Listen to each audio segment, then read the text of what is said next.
¿Qué tal? Bienvenidos y bienvenidas todos y todas a esta nueva ventana de innovación.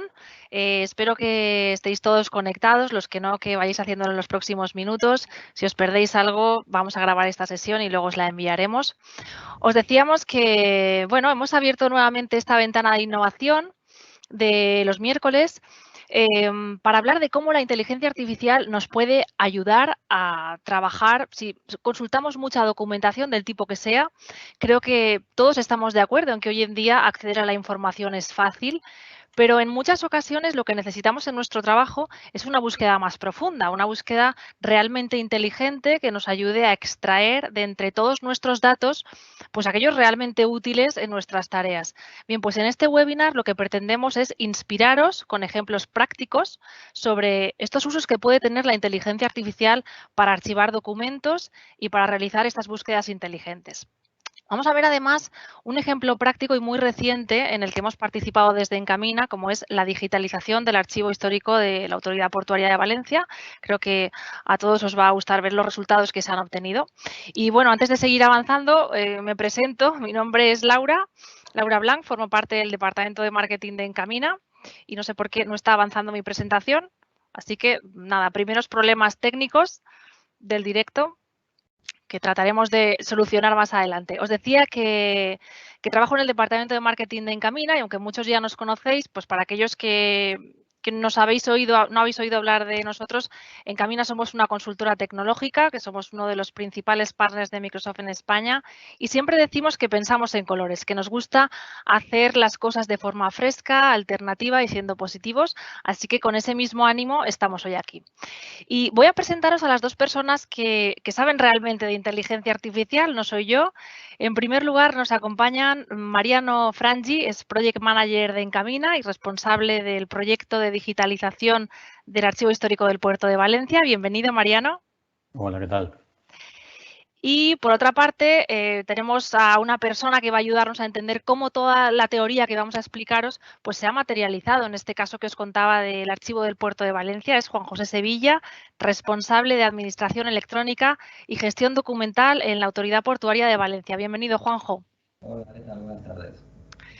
Bueno, para empezar, yo me gustaría empezar con Mariano. Antes comentaba que si hablamos de buscar información, todos somos conscientes de que este es un reto que ya está superado. Hoy en día podemos acceder a la información de mil maneras, pero lo que no es tan sencillo es poder extraer la información que realmente nos interesa y que es útil para nosotros. Yo quisiera, Mariano, que tú nos abras un poco los ojos sobre cuál es la parte de la inteligencia artificial que nos permite hacer esto.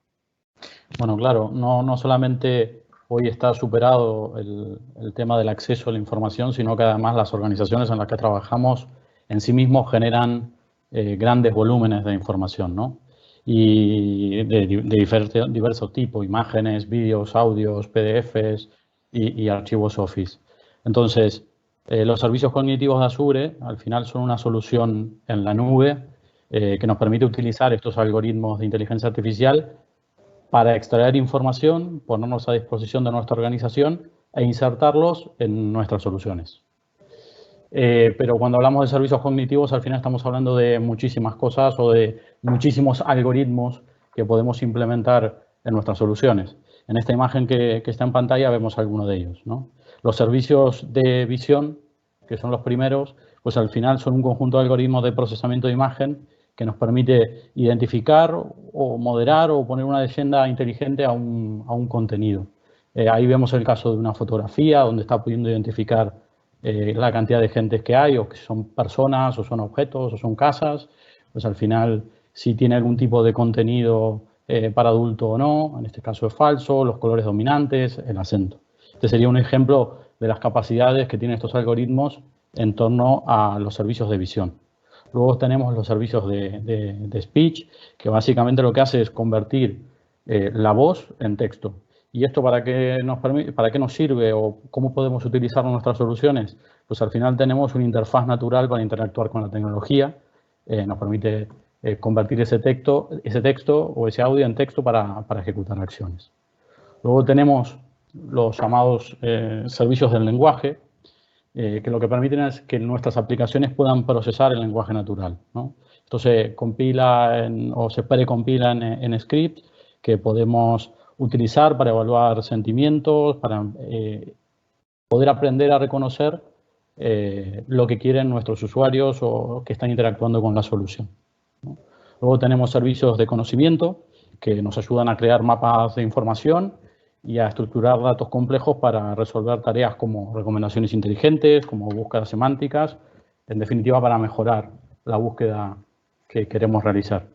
Y finalmente tenemos los servicios de búsqueda. Esto simplemente es una API que nos ofrece Bing, el buscador de Microsoft, para poder acceder a todo el contenido que existe en páginas web, en imágenes, en vídeos y en noticias solo con una llamada.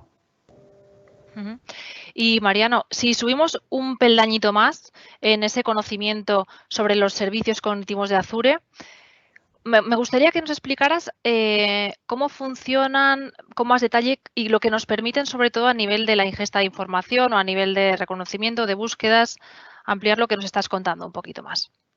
Bueno, muy bien. Al final, cuando nosotros planteamos una arquitectura o pensamos en esta solución, tenemos tres bloques o tres tareas básicas que vamos a realizar. La ingesta de la información propiamente dicha, la extracción de esa información que estamos proporcionando y luego la exploración, ¿vale? En esta imagen que veíamos antes, al final tenemos lo que se llama el proceso de cracking, que lo que permite es extraer la información no estructurada que está en las imágenes, en los archivos que nosotros vamos a procesar. Entonces, aplicamos algunos de los servicios que comentábamos antes para extraer esa información y convertirlo en una información estructurada que combinaremos con información también estructurada con la cual podemos acompañarlas como metadatos o semiestructuradas, ¿vale?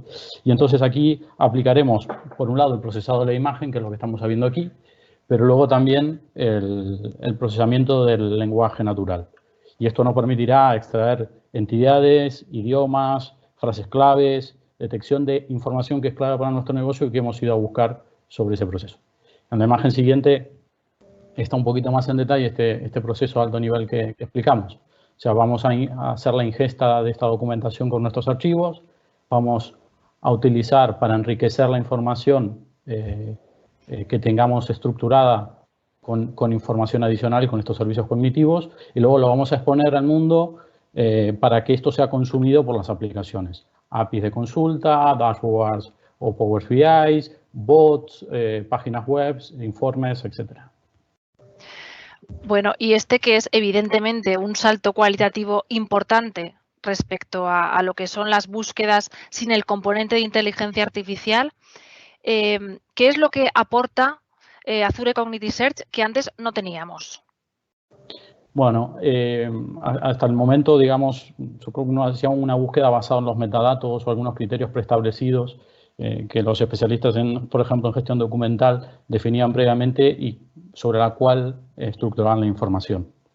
Al final, nosotros lo que estamos haciendo es crear un índice que está enriquecido con toda esta información que hemos generado y que hemos extraído del documento, y en la práctica lo que vamos a hacer es navegar dentro del documento. Cuando lancemos una búsqueda ya no serán sobre esas etiquetas o esos metadatos que hemos definido previamente, sino que lo vamos a estar haciendo sobre el contenido. Pero además de esto, ese contenido va a estar extraído y analizado desde la clave de inteligencia de negocio. Cuando hablábamos de sacar entidades o frases clave, lo que estamos haciendo es aplicar nuestra inteligencia de negocio para extraer información que podamos analizar y que sea útil para nosotros. Y cuando hablamos de buscar y de trabajar con mucha documentación, a mí, bueno, pues me viene a la cabeza de todo, documentos administrativos, legales, no sé, ordenamientos. Yo imagino que todo esto podríamos encontrarlo en formatos, no sé si infinitos, pero en multitud seguro. ¿Qué tipo de archivos son los que puede sostener esa tecnología, Mariano? Bueno, en realidad a nivel de archivos nosotros utilizamos para la ingesta de este tipo de servicios, pues al final archivos de Office, PDFs, imágenes tipo JPG o PNG, JSON, HTML y muchos otros formatos que utilizaremos para la ingesta del proceso. Y cuando hablamos de trabajar con mucha documentación también, yo pienso en sectores como el sector de las finanzas, las inmobiliarias, aseguradoras. O sea, ahora mismo vamos a ver enseguida el ejemplo del puerto de Valencia. pero yo sé que tú tienes otros ejemplos que a lo mejor nos ayudan también a entender más las aplicaciones reales de lo que estamos hablando. Claro, el caso de la Autoridad Portuaria de Valencia, al final lo que estamos exponiendo es su archivo histórico o lo que podrían ser archivos pasivos, pero también hay muchos casos donde esto podemos aplicarlo a archivos activos, ¿no? Estos son algunos casos que fueron presentados el año pasado por el responsable de producto en el Ignite. Y, por ejemplo, en el caso de Royal, que al final es una ingeniería del sector náutico, se encarga también a dar algunos servicios como dragados, pues al final dedicaban, según algunas estadísticas, hasta el 25% del tiempo los técnicos que daban soporte a usuarios en buscar la gran cantidad de información técnica que había, la información que resolvía la duda de su usuario. Entonces implementaron un servicio basado en servicios cognitivos que le permite extraer esa información e identificarla rápida en todo el conjunto de documentación técnica que hay, ¿vale? En el caso de Howden, pues al final es otra ingeniería, en este caso especializada en el sector industrial, trabajan con equipos rotativos y básicamente hacen sistemas de ventilación o de gestión de desechos y tenían que resolver un problema similar, pero en otro sector, que era a la hora de su actividad comercial, a la hora de preparar sus propuestas. Y claro, a la hora de analizar estas propuestas, tenían que identificar dentro de la documentación contra la cual tenían que licitar estándares de negocios, estándares de ingeniería, estándares de calidad y mucha información que tenía un impacto muy alto, ¿no? Riesgos que ellos a priori lo identificaban como riesgos conocidos en sus propuestas comerciales. Entonces, de esta manera pueden generar todo o gestionar todo su ciclo de vida de la documentación, identificando esto de manera automática, ayudándose de estos servicios cognitivos. Y bueno, finalmente también en el caso de Incertis, ¿no? Que al final esto es un caso bastante paradigmático porque ellos no dejan de ser una consultora especializada en la gestión integral del ciclo de vida del documento. Y cuando desarrollaron su plataforma en la nube para hacer esto, pues utilizaron la tecnología de Microsoft, en este caso los servicios cognitivos, para esta gestión integral del ciclo de vida. Lo importante de aquí es que se tratan de un archivo activo, ¿no? Que se está utilizando, es información que se está usando en caliente. Ellos gestionan aproximadamente un volumen de 6,5 millones de contratos y tienen acceso a usuarios, a más de 2 millones de usuarios en 90 países en 40 idiomas. Entonces, claro, poder tener toda esta información para tantos usuarios y en caliente era un desafío, ¿no? Sin duda. Y bueno, viendo aquí el ejemplo a nivel internacional de la Autoridad Portuaria de Valencia, pues es buen momento para darle la palabra a Juan José Villa, al que ya hemos presentado antes, y como hemos dicho es responsable de gestión documental en la Autoridad Portuaria de Valencia, que para aquel que no lo sepa, pues es el organismo público responsable de la gestión de los puertos de Valencia, Sagunto y de Gandía, y que además es líder del Mediterráneo en tráfico comercial. Juanjo, cuéntanos en qué momento se os ocurre el enorme reto de digitalizar vuestros archivos y por qué finalmente os decantáis por la tecnología Microsoft. Bueno, pues esto surgió hace unos años. Realmente la iniciativa surgió por la inquietud del presidente de la Autoridad Portuaria por poder publicar los documentos históricos, ¿no? que teníamos en el archivo. Esto por una doble motivación. Por un lado, para hacer un ejercicio de transparencia y facilitar a los ciudadanos el acceso a toda esta documentación y a toda esta información que hay en nuestro archivo. Y luego también pensando especialmente en lo que sería la comunidad investigadora, facilitarles una herramienta que les permitiera navegar y buscar de una manera más o menos sencilla en todo lo que sería nuestro fondo documental. Entonces aquello surgió a mediados finales de 2017 aproximadamente, fue cuando empezó a gestarse esto y nuestro presidente le propuso a Xavier Mulet, que es el jefe de Administración Electrónica y Gestión Documental de la Autoridad Portuaria, pues el reto de publicar nuestro archivo. No todo el archivo, sino aquellas cosas que tuvieran más importancia con documentos de tipo histórico. Entonces, ello supuso un reto importante. Primero decidir dónde poner la frontera, hasta qué época teníamos que considerar los documentos históricos. Al final supuso un trabajo importante de inventariar, de ver qué documentos teníamos, qué tipos, qué características, y empezar a plantearnos cómo afrontar la publicación. Porque claro, para publicarlo online, para ponerlo accesible a la gente a través de Internet, pues tenían que tener estos documentos un formato electrónico. Hasta ahora solo habían tenido existencia en el mundo físico, en papel. Entonces, lo que hicimos fue planificar esto en dos proyectos. Una primera fase en la cual se digitalizaron todos los documentos y una segunda fase en la que se han publicado. O sea, la publicación ha sido en la parte que hemos utilizado la tecnología de Azure. ¿Y por qué Azure? Pues la verdad es que desde un principio no sabíamos cómo iba a acabar esto. O sea, teníamos claro cuál era nuestro objetivo, sabíamos lo que teníamos entre manos, no teníamos claro cómo materializarlo, ¿no? Entonces, primero comenzamos con el proyecto de digitalización, se procedió a digitalizar todos los documentos, se describieron los documentos, se indizaron, se asignaron puntos de acceso y una serie de metadatos, tanto para la descripción como para la recuperación, incluso gestión de los documentos electrónicos que se iban a generar. Y todo eso lo guardamos en distintos formatos para poder utilizar, pero ¿utilizar dónde, no? Estuvimos barajando distintas posibilidades en un principio y con idea de que ambos proyectos no se limitaran a la publicación, sino que para nosotros nos aportaron un poquito más, nos sirvieron también de pilotos para testear algunas aplicaciones de la Administración General del Estado para gestión de documentos, incluso también, como veremos posteriormente, el proyecto de publicación también nos ha servido de piloto para valorar la posibilidad de no incluir exclusivamente nuestro archivo histórico en Azure, sino también plantearnos con seriedad en la posibilidad de que todo nuestro archivo administrativo acabe en la nube.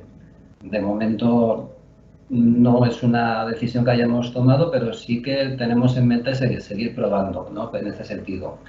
Y lo que nos llamó muchísimo la atención de Azure era precisamente la inteligencia artificial que nos facilitaba y qué obteníamos con ella, ¿no? ¿Qué obteníamos con ella? En el sentido de que nosotros teníamos muchos documentos, los documentos que hemos digitalizado son unos 11.000 documentos aproximadamente, unas 100.000 páginas. Todos y cada uno de estos documentos fueron descritos, se les asignaron manualmente una serie de metadatos y unos puntos de acceso para poderlos luego recuperar, pero de forma manual. Entonces, claro, esto supone un esfuerzo en tiempo titánico. No se podía asumir hacer una descripción en profundidad de todas y cada uno de los detalles del documento, porque si no todavía estaríamos por los 500 primeros. Entonces, lo que nos facilitaba y proporcionaba Azure era precisamente la posibilidad de que esta inteligencia artificial pues navegara y se introdujera en el contenido de los propios documentos y, utilizando los servicios cognitivos, como ha comentado Mariano, fuera capaz de identificar entidades, lugares, personas, fechas, palabras clave que permitiera establecer interrelaciones en los documentos y facilitarnos la posibilidad de realizar búsquedas más completas y obtener una recuperación más exacta de aquellos documentos que podían sernos de interés en un momento dado. Eso creo que fue una de las cosas que más nos llamó la atención. Y ya la guinda del pastel que nos enamoró en su momento fue una demo a la que tuvimos acceso en su día. No sé si todavía estará disponible online, pero había una demo de los servicios cognitivos de Azure que se había implementado sobre los ficheros desclasificados de John Fitzgerald Kennedy, ¿no? Entonces tú entrabas, era una web, entrabas ahí, buscabas y veías que buscabas, pero no solo en texto impreso, era capaz del OCR aplicarlo a texto manuscrito, reconocerlo y, aplicando estos algoritmos de inteligencia artificial, pues identificar nombres, personas, lugares. Era algo que nos dejó francamente impresionados. Y fue ya lo que nos decidió apostar por esta solución.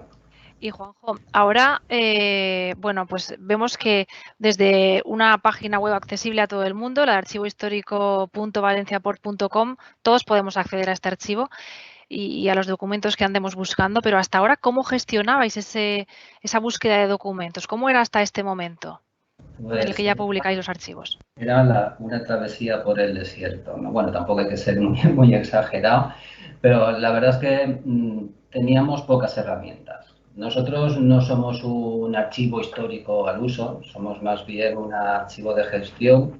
Nuestra principal función es servir a nuestra organización en la gestión documental, pero también conservamos información y documentos de carácter histórico. Entonces tenemos dos grandes grupos de usuarios, ¿no?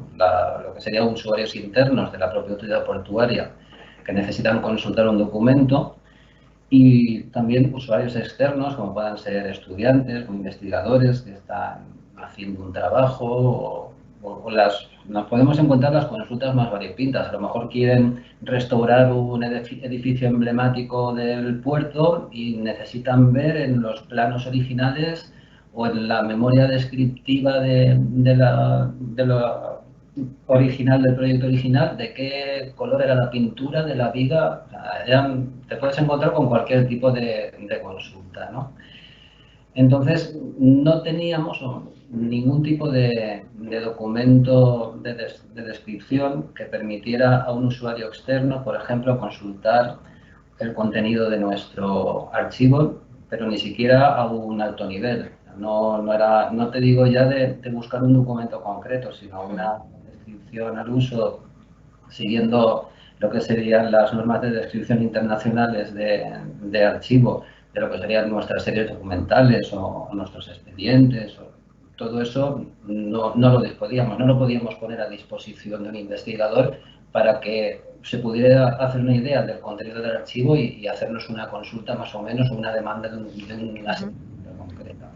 Luego nuestros usuarios internos lo tenían un poquito más fácil porque normalmente ellos tenían mucha más información. Ellos ya preguntan por el documento concreto. Entonces es más fácil buscar con las pocas herramientas que teníamos, que básicamente era una base de datos Access que había sido elaborada por las personas que estaban gestionando el archivo en aquel momento, y que con mucho esfuerzo y trabajo elaboraron esta herramienta, pero básicamente era una consulta simple. Podíamos buscar una cadena concreta en una pequeña descripción.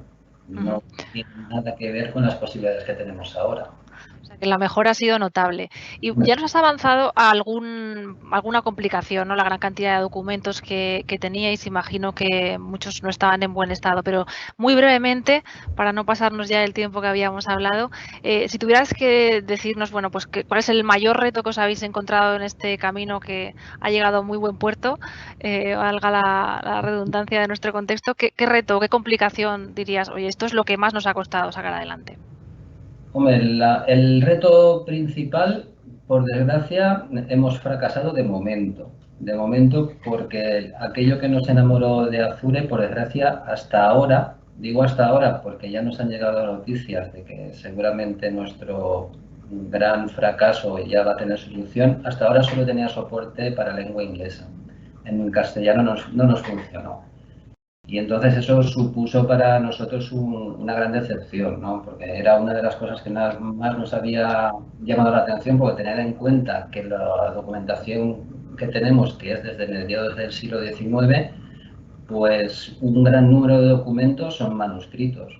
Y el hecho de poder pasar el OCR sobre esos textos manuscritos e interpretarlos era lo máximo que esperábamos conseguir de Azure. Como digo, en un principio pues resultó un chasco, pero ya tenemos constancia de que se está trabajando en ello. Posiblemente podamos colaborar en el desarrollo y la prueba de lo que será el soporte en español a este servicio de Azure, y ese sería, sobre todo en la parte de publicación del archivo, el reto mayor que hemos tenido. Luego retos 1000. O sea, en la parte de digitalización, pues imaginaros lo que puede suponer tener que digitalizar planos de un tamaño, pues yo qué sé, pues básicamente, prácticamente planos de 12, 14, 20 metros cuadrados de plano, a ver cómo los digitalizamos. No cabía. Ha habido que echarle imaginación, sí. Pues los formatos de los documentos, el Claro. estado de conservación, estaban afectados de humedad. Luego, pues los documentos, una vez se digitalizaban, tenían un peso considerable, algunos de ellos varios cientos de megas. Todos nuestros documentos llevan una firma electrónica, un sello electrónico de órgano de autoridad portuaria. El poder firmar esos documentos con la herramienta autofirma de la Administración General del Estado en su día fue un reto también. Han sido, la verdad, que muchas pequeñas cosas las que hemos ido superando poco a poco hasta llegar al resultado final, que la verdad es que estamos muy contentos con el resultado que hemos obtenido. Y que seguro que va a ir mejorando y alcanzando esos retos que todavía tenéis por delante, Juanjo. Yo no sé si durante el transcurso de nuestra conversación con Mariano, contigo, hay alguien a quien le haya surgido alguna pregunta. Este sería el momento para hacérnosla, para que vosotros pudierais responder. Y bueno, pues mientras hacemos un poco de tiempo a que... Si hay alguna pregunta, Nuria, sí. Sí, tenemos dos preguntas. La primera de ellas, en la carga de documentos técnicos en ingeniería, ¿sirve para indexar? ¿Sería para Mariano? Mariano, ¿te lanzas tú a contestar esta pregunta?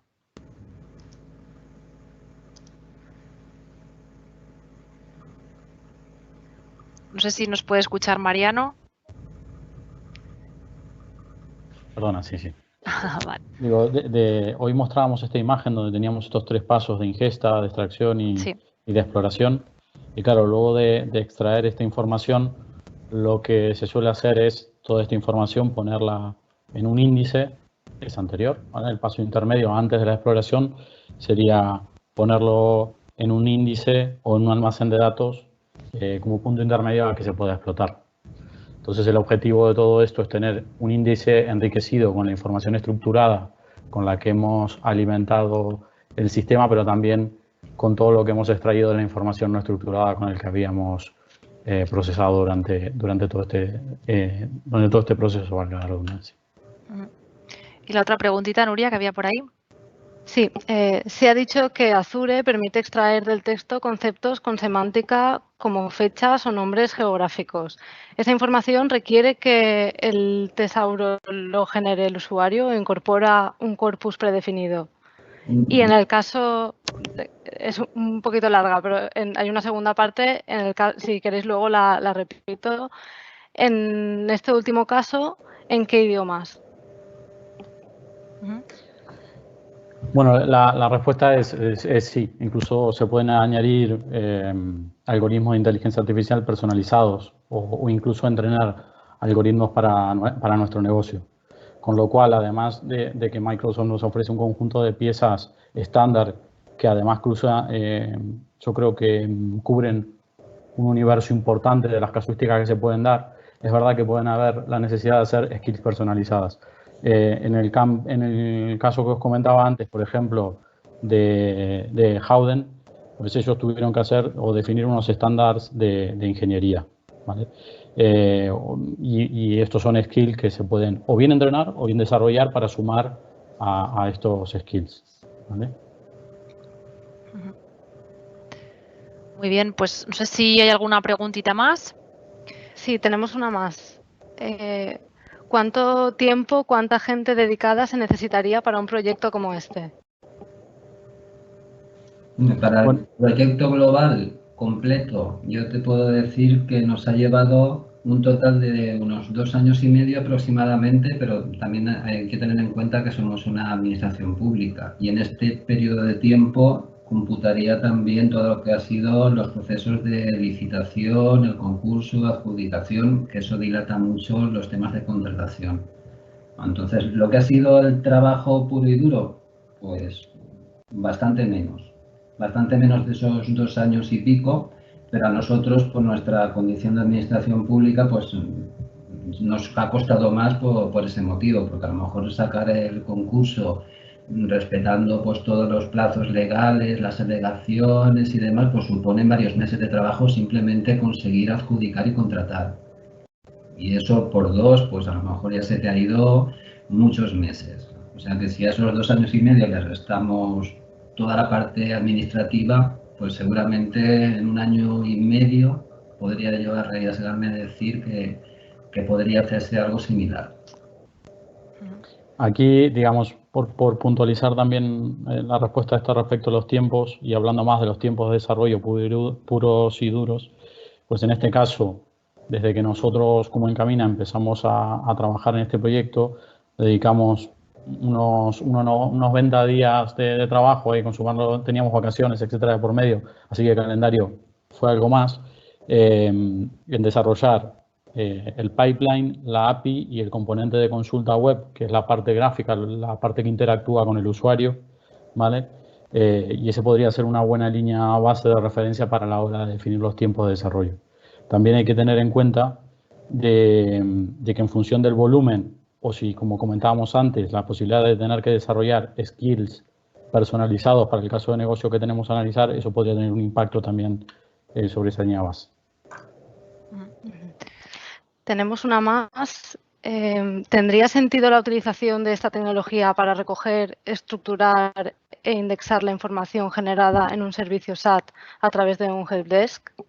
Sí, claro. De hecho, hay casos, sería uno de los usos. Hoy nos concentramos quizás en casos de uso pensados en archivos como tal, pero también se utiliza, por ejemplo, para analizar tendencias. Y en este caso, pues tener transcripciones de chats o mails de clientes que nosotros recibimos, o incluso comentarios que puedan estar online o offline por nuestras herramientas, podemos analizarlo.